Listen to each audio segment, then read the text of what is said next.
How often would One thing you may be noticing is that she's not moving around a lot outside of her head. Her arms are locked in place. She's sitting very still. And we typically do that when we're not trying to emphasize something. If we're really feeling strongly about something, we tend to emphasize it. We use our hands. She's somebody that speaks with her hands sometimes, but right now she's trying to get through these questions. And the reason that starts to look like deception is that why is it that these questions feel so grave? Why is it that just answering yes or no feels so intense? And so it's interesting to see how still her body language is, because if you think about it in a very primal sense, if there's danger around, we sit still initially to hide. And so people can sometimes get stuck in that freeze response. your daughter have seen Ms. Maxwell? I have no idea. Have you ever met Jeffrey Epstein?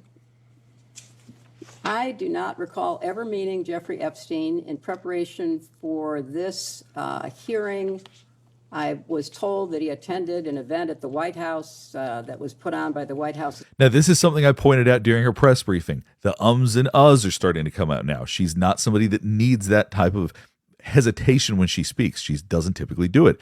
So this once again lends itself to some likely deception here as she's responding to this. These ums and ahs for her in particular, because she's a public speaker and she's very practiced at this, it's very noticeable. She's also less engaged. You see she's looking away. There's a lot about this that suggests that this is not entirely true. Jeffrey Epstein. In preparation for this hearing, I was told that he attended an event at the White House that was put on by the White House Historical Association. But I have no recollection of that. And then the look down afterwards. That typically signifies a loss of confidence. Responding to this question was followed by a loss of confidence, which once again lends itself to likely deception. But I have no recollection of that.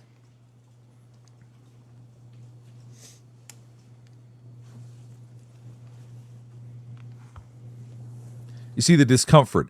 Rather than responding and continuing to look at the person that's asking the questions, she's continuing to look down at her hands. Her head continues to drop.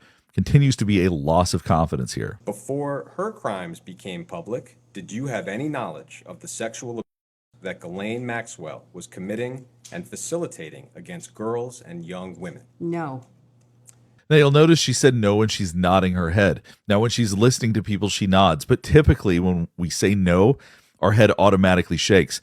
So it is interesting that after she said no, she continues to nod her head. Facilitating against girls and young women? No.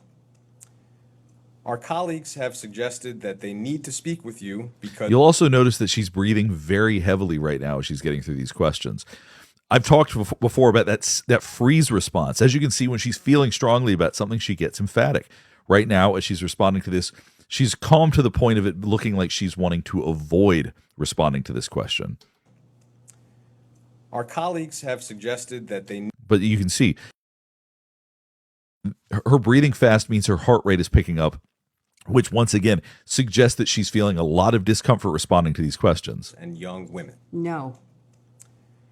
Our colleagues have suggested that they need to speak with you because Ghislaine Maxwell's nephew... Secretary Clinton, why is it important for you to testify before this committee in a public setting?